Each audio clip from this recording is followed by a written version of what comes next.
जब से मिललू तब से हर पल खूबसूरत बा, बन के मूरत बसल दिल में तो बस तुहार सूरत बा। जब से मिललू तब से हर पल खूबसूरत बा, बन के मूरत बसल दिल में तो बस तुहार सूरत बा।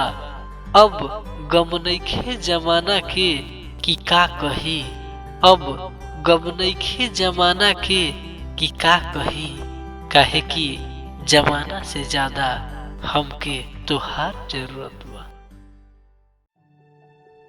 कहीं जाग न जाए दिल में नफरत, कहीं जाग न जाए दिल में नफरत, इससे पहले मोहब्बत में एक शाम बिता दे तू, करके मोहब्बत के कुछ हसीन बातें। हाँ, करके मोहब्बत के कुछ हसीन बातें रंगीन शाम बना दे तू। मत कहा इश्क में इकरार होला, और इहो मत कहा कि इश्क में बस इनकार होला।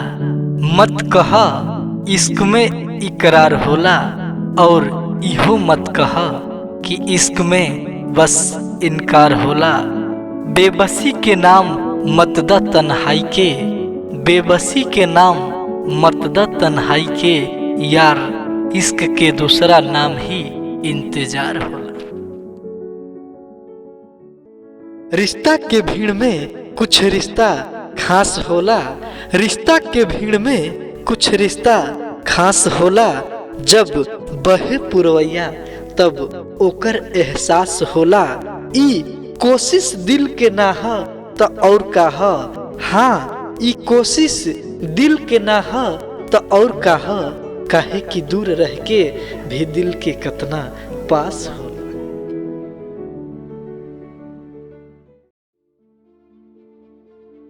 जिए के आस में हम रोज मरतानी, जिए के आस में हम रोज मरतानी, कैसे कहीं कि कैसे हम जियतानी। अरसों बीत गईल आंसुओं के बरसात में, अरसों बीत गईल आंसुओं के बरसात में, अहे उम्मीद लगा के अबहू इंतजार करतानी।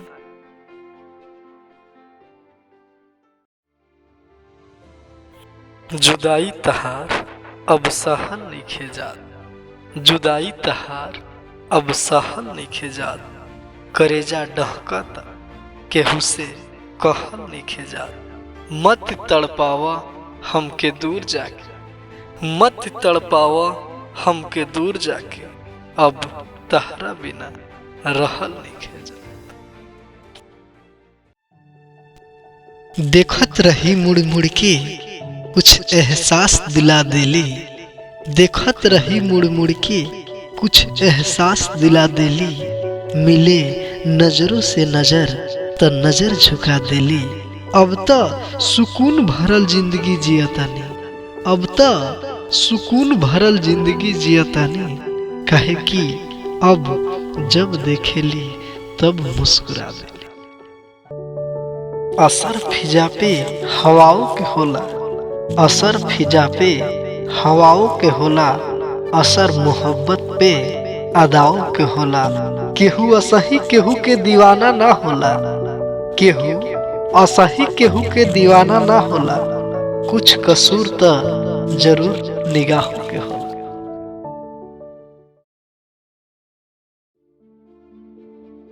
छुपल नैना में उनका आज भी एगो राज रहे, छुपल नैना में उनका आज भी एगो राज रहे। उहे चेहरा, उहे मुस्कुराहट, उहे लिबाज रहे।